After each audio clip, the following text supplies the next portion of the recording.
Heavyweight champion Cassius Clay goes through the final stages of training for the defense of his title against Ernie Terrell. He won 126 fights while losing only one. Stock goes down for the third time. And this might shock and amaze you, but I will destroy Joe Frazier. Cassius Clay of Chicago challenges Gary Joyce, the Eastern heavyweight champ, and Joyce is in trouble from the first round on. No man knocks me down and get away with it. So you be ready for it. You hear? Be ready, because I'm coming to get you.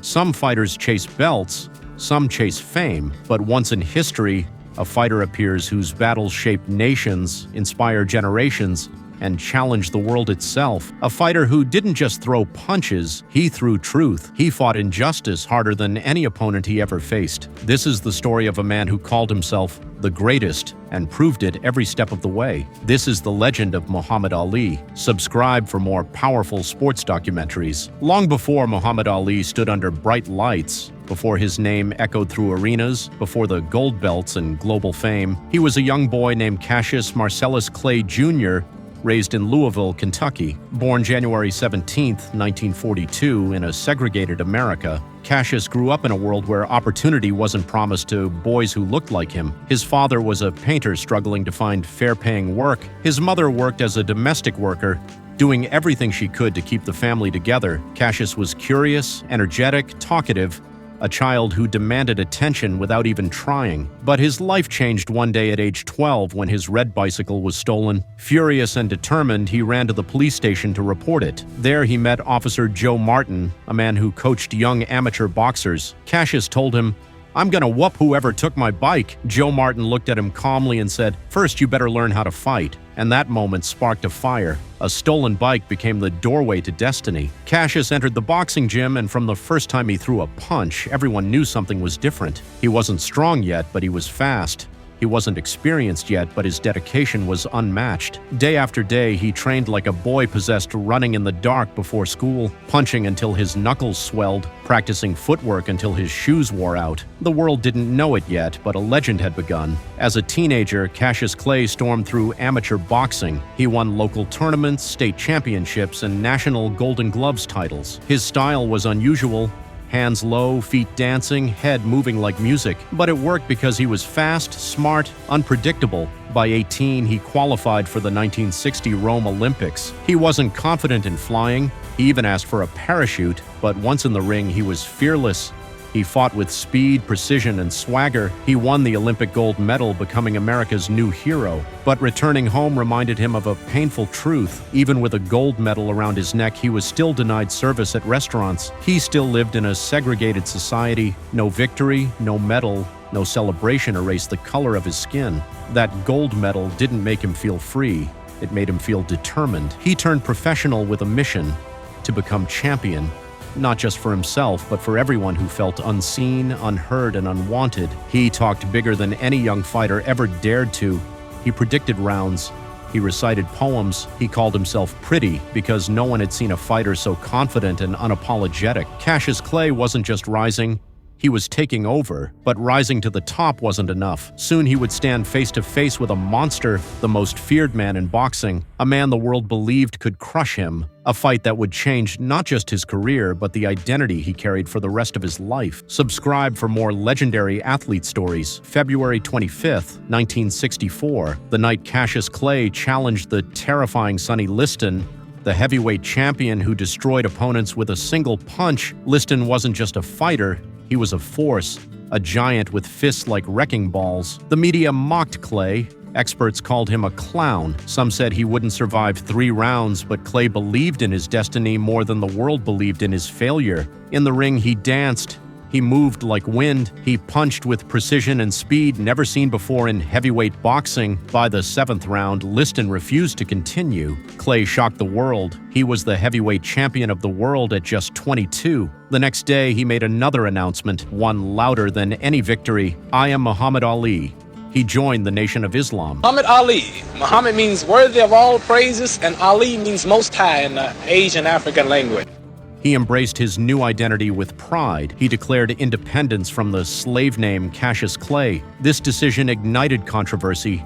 Millions loved him, millions hated him, but he didn't bend. not then, not ever. This was no longer just a boxer. This was a man standing at the center of politics, religion, race, and rebellion. The world had a new champion and a new voice. In 1967, during the Vietnam War, Muhammad Ali was drafted into military service, but Ali refused. Not out of fear, but out of conviction. "I ain't got no quarrel with them Viet Cong. No Viet Cong ever called me the N-word." That single statement shook the entire nation. The government punished him immediately. He was stripped of his heavyweight title.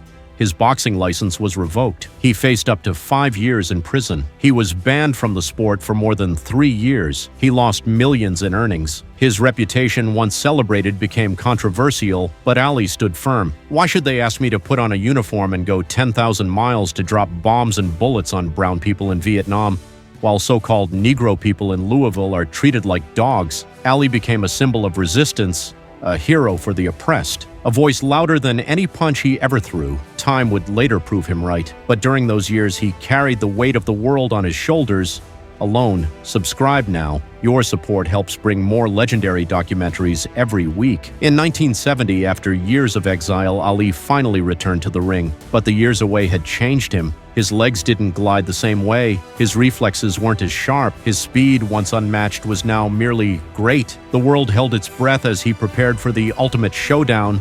Muhammad Ali versus Joe Frazier, the fight of the century. Two undefeated champions, two symbols of American identity, two warriors shaped by opposite worlds. The fight was brutal. Both men absorbed punishment most humans could never endure. In the 15th round, Frazier delivered a left hook so powerful it knocked Ali down. The first knockdown of his career, Frazier won by decision. But Ali didn't break. He adjusted, evolved, rebuilt, and the greatest chapters of his story were still ahead.